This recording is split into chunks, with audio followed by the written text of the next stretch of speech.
ন্যাটোর সব দেশের বিরুদ্ধে ইউক্রেনে কার্যত একাই লড়ছে রাশিয়া।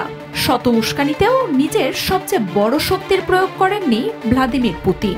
তবে সম্ভবত আর সহ্য করবে না মাইটি রাশিয়া। পুতিন উন্মোচন করতে যাচ্ছেন তার পৃথিবীর বৃহত্তম পরমাণু বোমার ভান্ডার। আর এই পরমাণু বোমার ভান্ডার এতটাই বিশাল যে আমেরিকা এবং ন্যাটোর সব পরমাণু শক্তিধর দেশের কাছেও এত বোমা নেই। তুমুল গোপনীয়তায় অস্ত্র উৎপাদন চালিয়ে যাওয়া দেশগুলো নিজেদের সামরিক ভান্ডারের প্রকৃত তথ্য কখনোই প্রকাশ করে না। তবে জনসম্মুখে আসা তথ্য মতে বর্তমানে যুক্তরাষ্ট্রের হাতে আছে 5044টি পারমাণবিক ওয়ারহেড।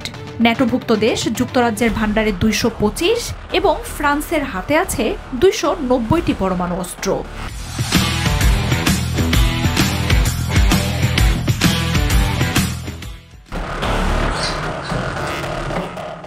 যুক্তরাষ্ট্র এবং ন্যাটোর বাকি দুই দেশ মিলে যত পরমাণু অস্ত্র আছে, একা রাশিয়ার হাতে তার চেয়ে বেশি পারমাণবিক অস্ত্রের মজুদ রয়েছে। প্রকাশিত তথ্য মতে প্রেসিডেন্ট ভ্লাদিমির পুতিনের দেশটি 5580টি পরমাণু অস্ত্রের মালিক।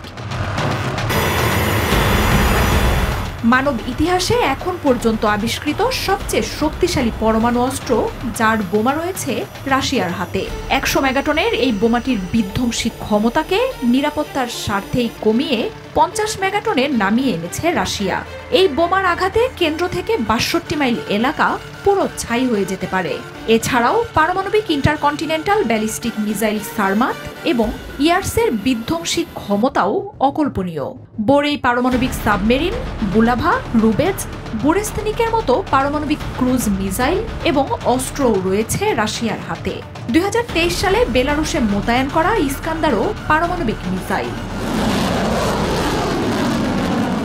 রাশিয়ার হাতে থাকা পারমাণবিক মিসাইল সর্বোচ্চ 18,000 কিলোমিটার দূরত্বের লক্ষ্যবস্তুতেও আঘাত হানতে সক্ষম, যেখানে যুক্তরাষ্ট্রের পরমাণু অস্ত্র সর্বোচ্চ 15,000 কিলোমিটার দূরত্বে আঘাত হানার ক্ষমতা রয়েছে। সাগর, স্থল ও আকাশ পথে রাশিয়ার 1700-র বেশি পরমাণু অস্ত্র মোতায়েন রয়েছে। বাকিগুলো মজুদ রয়েছে অস্ত্রাগারে। এসব পরমাণু অস্ত্র দিয়ে পৃথিবীর মতো গ্রহকে বহুবার পুরোপুরি ধ্বংসের ক্ষমতা রাখেন প্রেসিডেন্ট ভ্লাদিমির পুতিন। প্রায় 3 বছর ধরে চলা যুদ্ধে রাশিয়ার মাটিতে ন্যাটো দেশগুলো নিজেদের অস্ত্রে হামলা চালানোর অনুমতি দিয়েছে ইউক্রেনকে। আর এমন হুমকির বিরুদ্ধে পরমাণু অস্ত্র ব্যবহারের জন্য আইন পরিবর্তন করেছেন রুশ প্রেসিডেন্ট।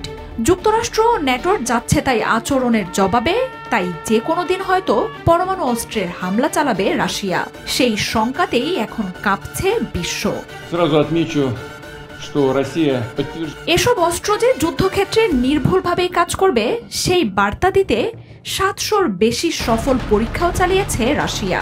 শুধু পরমাণু অস্ত্রই নয়, মানব ইতিহাসের সবচেয়ে শক্তিশালী বিধ্বংসী মেগাটন রেঞ্জের হাইড্রোজেন বোমার পরীক্ষাও চালায় রাশিয়া।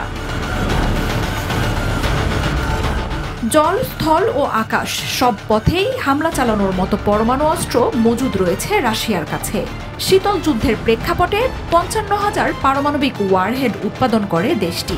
তবে শীতল যুদ্ধের পর এসব অস্ত্র ধ্বংস করে নিজেদের ভান্ডার সীমিত করে আনলেও এখনও সবচেয়ে বেশি পরমাণু অস্ত্রের মালিক রাশিয়া। মার্জিয়া উপমা, 71।